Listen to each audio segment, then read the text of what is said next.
the realization that everything is down, feeling this heavy weight on the shoulders, that the organization is down because I did not do my job well. I'm sure that's what the CISO there was thinking the whole time. That gives me the chills. And that's why, again, in my role, I always have in some part of the brain the thought of, okay, am I ready for something that can happen? Did I do everything to prepare for the unexpected and the improbable? Welcome to the CISO Signal, the true cybercrime podcast. I'm Jeremy Ladner. On this episode, we descend into the shadows of one of the most devastating cyber attacks in modern history. A digital assault that spread across 60 countries, caused an estimated $10 billion in damages, and brought one of the world's largest shipping companies to a halt, dead in the water. This is the story of Maersk and the threat actor known as Sandworm. Joining us to help unpack what went wrong and what could have been done is our special guest, Chief Information Security Officer and veteran defender of the Enterprise Edge, Shlomi Avivi. Shlomi, welcome to the show. Can you tell us a little bit about yourself? Hi, Jeremy. I'm Shlomi Avivi. I'm the CISO at ClearStreet. We are a US-based fintech company. I've been in cybersecurity for about 20-something years. The last 10 years in CISO roles, mostly in hyper-growth company. The last role before ClearStreet was CISO of 10 Bank, a relatively new digital bank in Israel. Shlomi, it's good to have you aboard. Now, let's begin the investigation. We are in the midst of a ceaseless war, not of bombs or bullets, but of breaches, firewalls, and silent incursions. The targets? Our borders, our banks, our commerce, and the critical infrastructure that underpins a free civilization. The enemy is cloaked in code, fueled by greed, glory, and a desire for chaos. This is the story of the unseen protectors, the nameless generals, the CISOs, Chief Information Security Officers. They are the guardians at the gate, the watchers on the wall, ever vigilant and always listening for the CISO signal.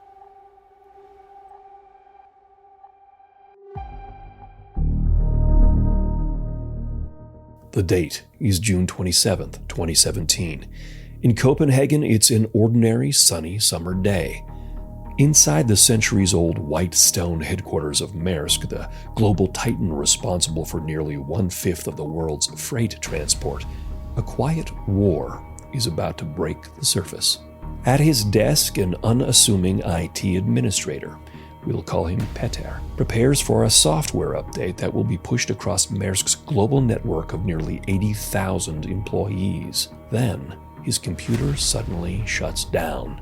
Annoyed, he glances around the open workspace and watches in disbelief as one screen after another goes dark.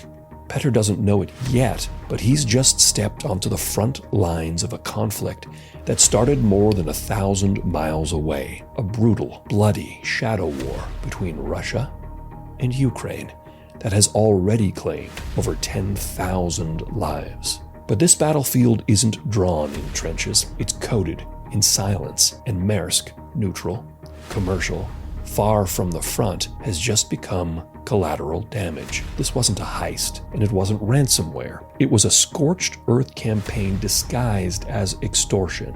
The motive, obfuscation. The method, weaponized malware. The cost, when all said and done, over $10 billion. This is not fiction. This is not theory. This is the true story of NotPetya. A cyber weapon launched during a war most of the world barely noticed, and the company that found itself in the blast radius. This is the CISO Signal. I want you to take us behind the scenes into the Security Operations Center that day. What do you think was happening? What do you think these folks were feeling? What's going through the CISO's mind as he suddenly realizes that this is not your typical morning? This is not just a few alerts and alarms that are going off. This is it. The dam has broken. They've breached. They're inside. Try to explain to us, if you can, what the mood was and what maybe those first steps were.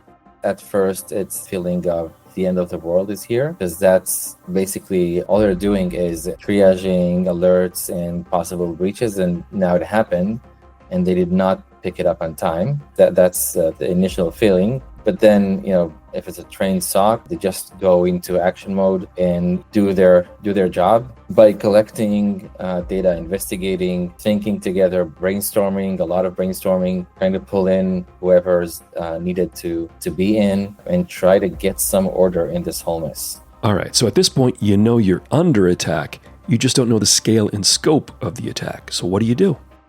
So you try to first collect a lot of information, aiming at just one point, and that is, where are we impacted and where are we not? Act 1.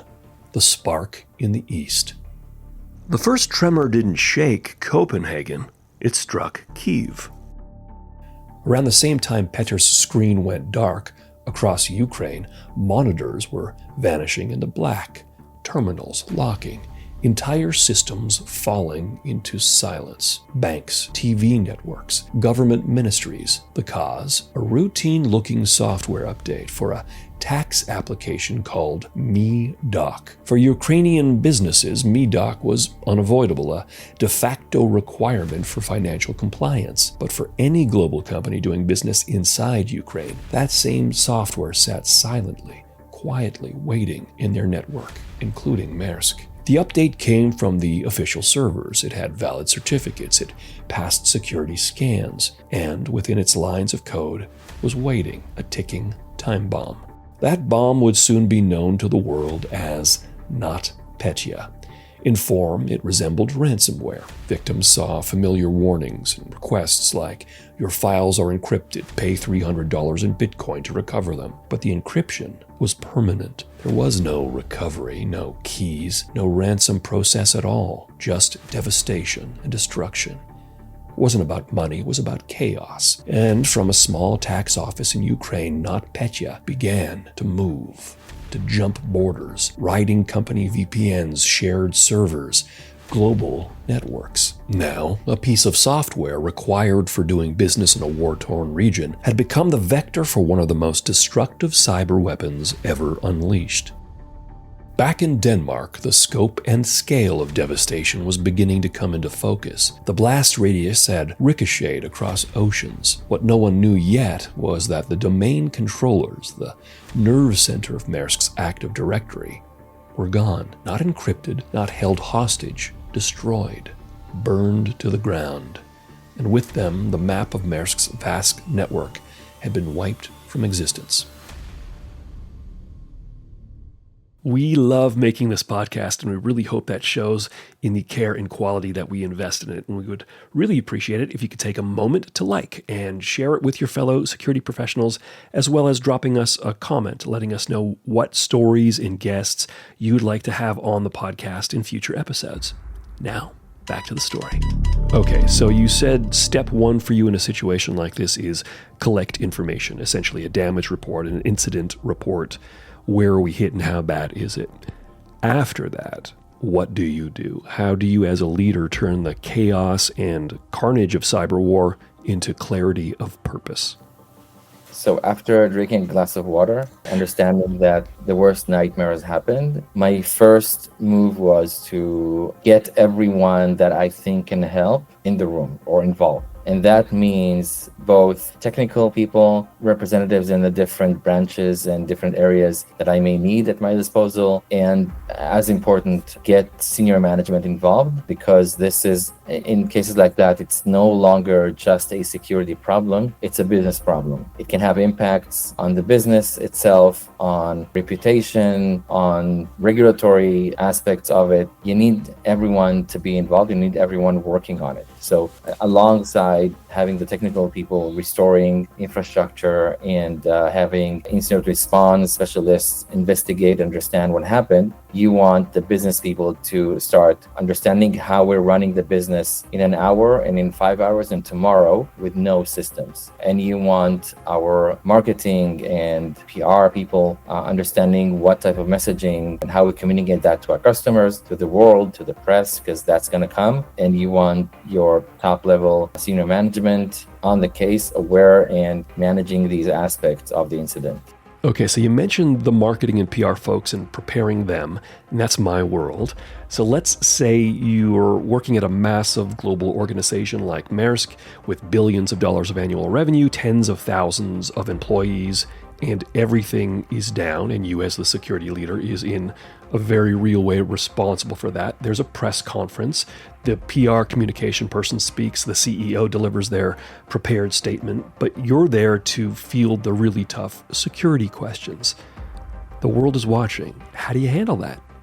Being honest is super important, also because it's the right thing to do, but not just that, because we've seen many cases where companies tried to say something that wasn't entirely true and were corrected by the attackers. And there's nothing that destroys your reputation more than that. So be honest, be humble, communicate what you know so far, and mostly, I think, convey the message that, yes, it happened, but we are all over it.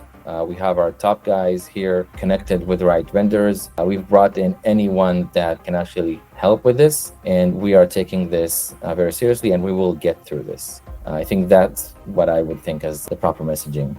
So for some of the younger security professionals that are listening in the context of 2017, what does it mean to lose your domain controllers? Back then, domain controllers were the heart of everything. You could not log in into any system. You could not perform administrative actions. You could not do almost anything without the domain controllers being up and running correctly. And so that's the starting point. Understanding that domain controllers are down directs you operationally to start from scratch. And that's what they did. They moved back to paper. They did a full recovery of systems, of backups. They were lucky enough to have the specific domain controller that was not hit to sync from. But it really means that there's no point in trying to contain this thing and try to somehow stay online. It means that you need to start from scratch and rebuild everything. Act 2, the collapse. There are moments when time fractures, when seconds stretch into hours, and decisions made in panic define what's left standing.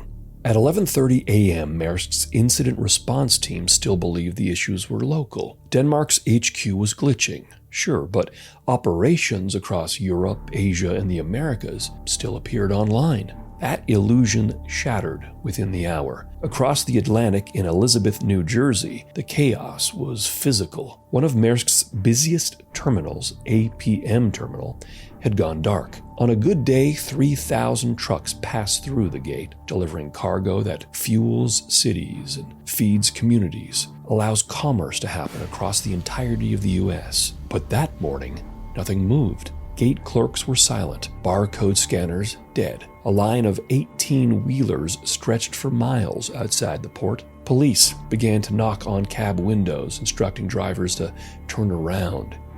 Inside the reefers, refrigerated containers, goods were beginning to rot. Pharmaceutical produce, components for just-in-time manufacturing, shipping manifests couldn't be accessed. Booking systems were down. No one could load or unload or track cargo. No emails, no phones, no recovery window. From Los Angeles to Algiers, Rotterdam to Mumbai, the story was the same. Cranes were inoperable, trucks turned away, global logistics paralyzed in place. Maersk had become a black hole, and every passing hour multiplied the damage. But this wasn't just Maersk's problem anymore. This was a systemic disruption to the circulatory system of global trade. Across 600 offices in 130 countries, one of the world's largest shipping companies was dead in the digital water. By now, Maersk's security team had confirmed what their instincts already told them. This wasn't user error or an isolated failure. This was an attack, but no one yet knew who or why. The ransom message seen in other parts of the world, the demand for Bitcoin, never even reached many of Maersk's infected machines. NotPetya moved too fast. It copied credentials, hopped domains, and executed its payload before any message could appear. At its core, NotPetya was a weaponized version of tools stolen from organizations like the NSA, specifically Eternal Blue and Mimikatz. These tools exploited a Windows vulnerability to move laterally and escalate privileges with terrifying speed. Once inside, NotPetya didn't stop to negotiate. It encrypted the master file table of infected systems and rendered them unrecoverable. The data was gone. The demand for ransom, misdirect, a lie. The most terrifying part wasn't just the breach, it was the realization that Maersk's entire recovery playbook had been shredded along with their servers. They didn't have access to email to communicate. Their phones in many instances were down. Incident command couldn't even issue orders. In some offices, whiteboards and post-it notes became the new global comms strategy. By 3 p.m., it was clear. Maersk had lost nearly every Windows-based machine across the entirety of its enterprise. Nearly 49,000 systems, including 4,000 servers. The estimated financial impact would eventually rise to several $100 million. But in that moment, it wasn't about money. It was about survival. By that evening, Maersk's executives had activated their emergency protocols. A recovery center was set up in Maidenhead, England. 2 floors of an office building quickly converted into a 24/7 crisis ops center. Deloitte was brought in and handed a blank check. Hundreds of Maersk employees flew in from around the world. Hotel rooms were hard to come by, and so was sleep. No legacy equipment could be trusted. It was all suspect. Teams hurriedly hit up every electronic store for miles, buying every laptop they could get their hands on. The mission? Rebuild Maersk's global network from scratch. Then came the darkest moment. Backups of servers had been located, but no one could find a backup of Maersk's domain controllers, the digital Rosetta Stone for the company's authentication and access systems. Why? Because Maersk's 150 domain controllers synced with each other, meaning they were all destroyed simultaneously. One IT staffer remembered thinking, quote, "If we can't recover our domain controllers, we can't recover anything." Okay, Shlomi, so we know that Maersk wasn't the only company and organization that was affected by the attack, but certainly they were among the largest and highest profile. What do you think it was about them that made them so vulnerable to an attack like this? I think it was technically a very sophisticated one. It was using what was back then 0-day or a 1-day vulnerability. And I think it was a combination of Maersk being caught up in the crossfires between Russia and Ukraine. So it was not something that they necessarily have anticipated. I think that probably in their risk management meetings and when looking at their possible threats, they did not think about the Russian government going after them, which probably made them, I think, less careful, or they did not go that deep in categorizing these threats and addressing them. But they did not think that this is a threat scenario that is relevant for them. And combine that with the fact that Maersk is a very globally distributed company, lots of branches, lots of points of presence. It is hard to cover that amount of different locations and assets throughout the world. And that was basically the reason. I'm sure they did not think of their Ukraine branch with the specific accounting software to be one of their more risky areas. And the way that they were structured was so that they did not have the right separations between different areas and different assets and different environments in their network, which made every little branch count. So in the very early minutes, this presented very much like a ransomware attack. But eventually, that proved not to be, unlike, say, CNA Financial that got hit with a $40 million ransom note back in 2021 and eventually just paid off the attackers. Here, that wasn't really an option. So how does that affect your initial assessment as a leader and then your subsequent strategy? From several aspects, it was a ransomware attack. It didn't encrypt files and data. It was just very, very big. It spread out very rapidly. And the incentive was not money. So if the incentive was money, and Maersk would have gotten a ransom note, probably, would have tried to pursue this, pay the ransom and be done with it. The fact that it was not a financial driven attack made it something that they cannot buy off to get out from. So they had to go through the entire path of restoring systems, investigating, doing the entire thing. Act 3. The rebuild. Imagine this. You're one of the world's largest shipping companies. Your systems are gone. Your backups are gone. Your IT staff can't log into a single server. Your company, 76 ports, 800 massive vessels, is afloat in the dark. No navigation, no coordination, no data. Just the sound of fans spinning in empty server rooms. And then a signal, a sign of hope. Not from headquarters, not from some office in Europe, but from a lone office outpost thousands of miles away. In West Africa, Ghana to be specific. It was luck, a miracle born of logistics, timing, and geography. One small Maersk office in Ghana had lost power the morning of the attack. Their building's circuit had tripped, cutting power to their entire local domain controller. When the power returned, so did something Maersk had thought lost forever. An uninfected backup of their Active Directory server. It was a shard of the old world, a pristine copy of the company's digital identity, user accounts, credentials, configurations, everything needed to begin again, to rebuild.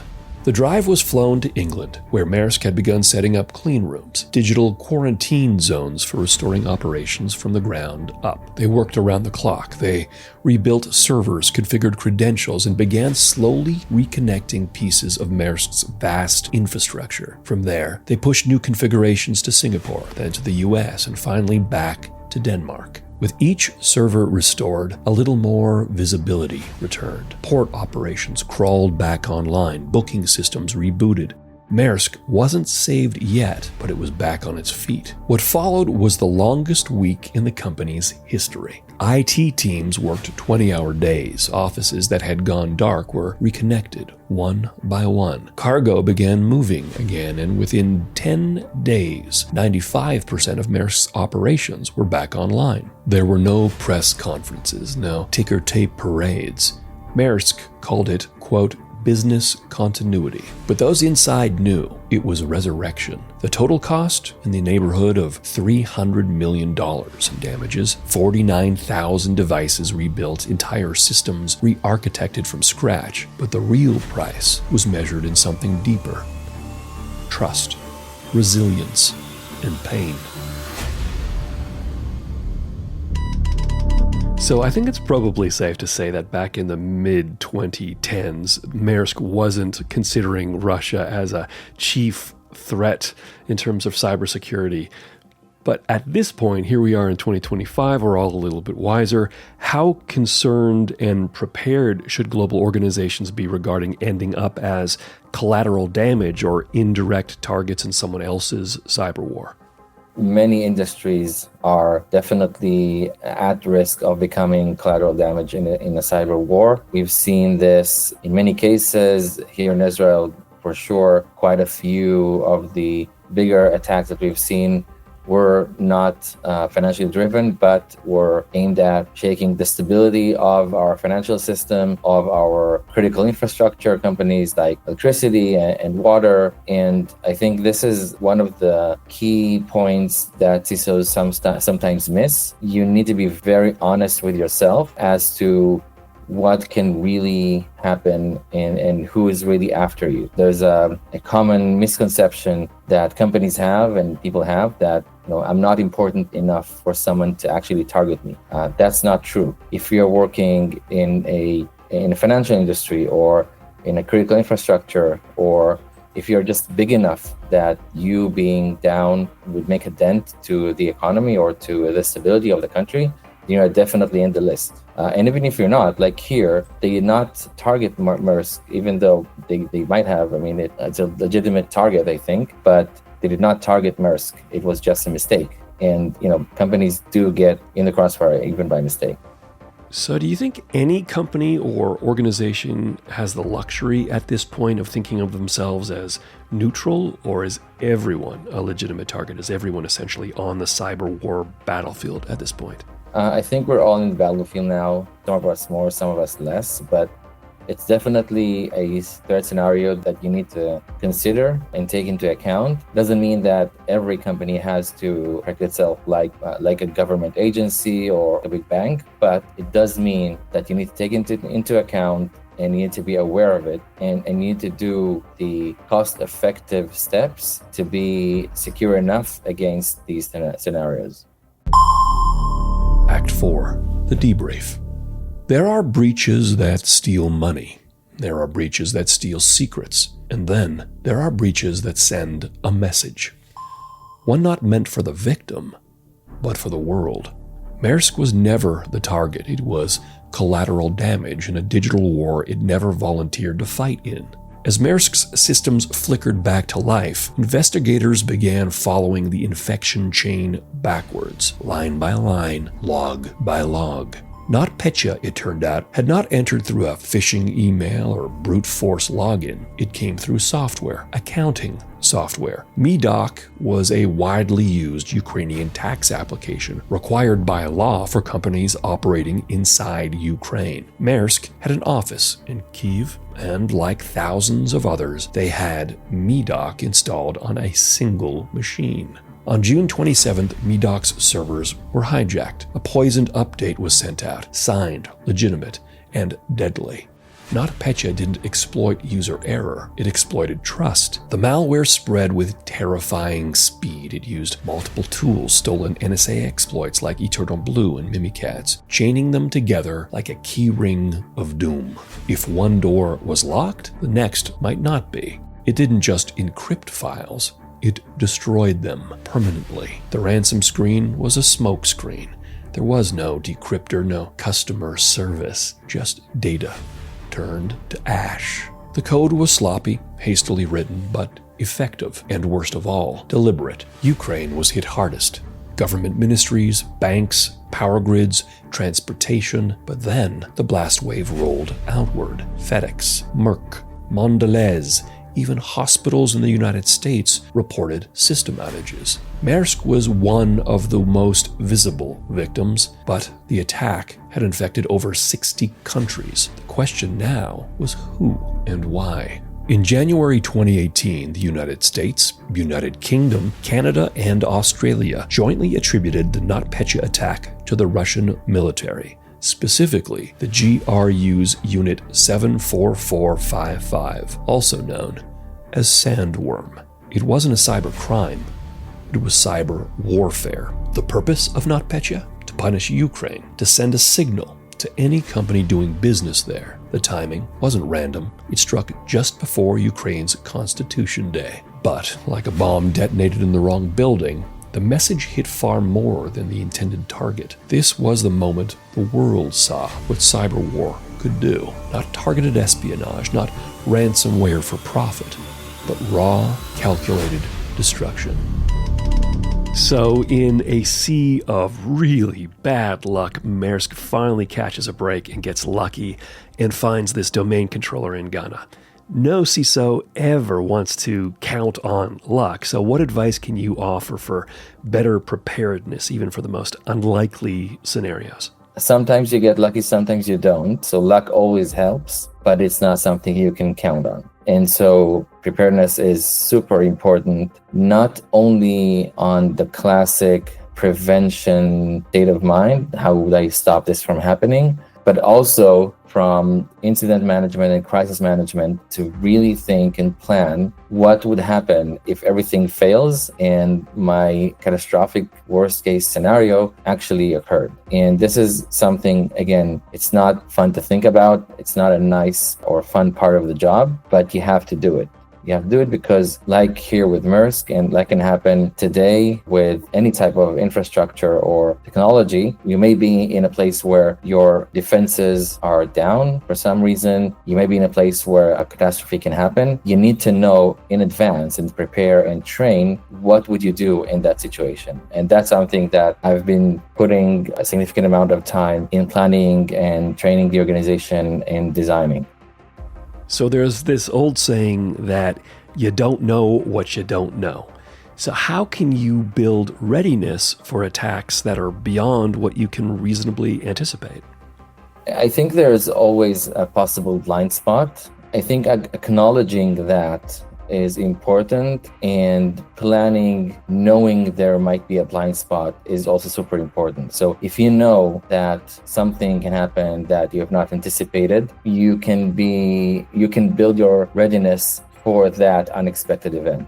You can build readiness in terms of having all kinds of redundant controls. You can build all kinds of capabilities to rapidly restore your business, to detect anything that looks suspicious. And it's something that needs to stay always top of mind because, yes, these things can happen. And yes, technologies and techniques from attackers evolve in time. If you always are in a state of mind that you know everything and you've covered everything, you may be surprised. Act 5. Lessons in the aftermath. It took just 7 seconds for the worm to enter, 7 minutes to spread, and 7 hours to bring a global titan to its knees. But rebuilding, that took grit, imagination, and a team that refused to stay offline. This wasn't just a story of disaster, it was a story of recovery, of a global supply chain coming back to life from a single forgotten server in West Africa, a story of human coordination at an impossible scale, and of a new era where wars aren't just fought on land, but in code. In the years since NotPetya, the cyber landscape has changed, but not enough. Supply chain attacks are more frequent, attribution is harder, and the costs are higher than ever. For CISOs, the lessons of Maersk aren't just about risk, they're about readiness, about humility, about how close we all are to digital catastrophe, and how quickly everything can vanish. Okay, so here we are in 2025, more than half a decade down the road from this attack. Do you think the same type of attack could have this massive impact today? Have we learned the lessons necessary from this type of attack and built sufficient strategies to protect our organizations? I guess essentially, have things changed enough?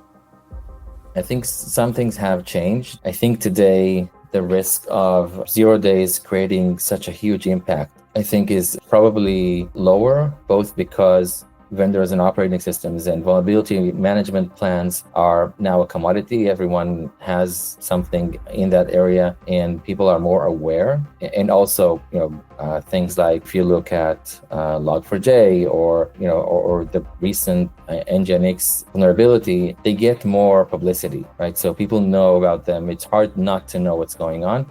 And I think organizations are more aware of that and are more trained in patching and addressing such vulnerabilities. From that sense, I think that specific scenario is less probable to happen, but other things can happen. The fact that, I think today most companies rely on SaaS products, third parties. Most companies rely on cloud and the new technologies that are coming, and these all create their own attack surface. And if one of these type of technologies has an exposure or some sort of weakness, it can be used and it can eventually result in a very high impact. The fact that technology changed and the specific technique has changed doesn't mean that the risk has significantly changed. And I think that every CISO today has to have this state of mind that you're building your controls and you're doing everything right, but something can happen. And you always need to be in a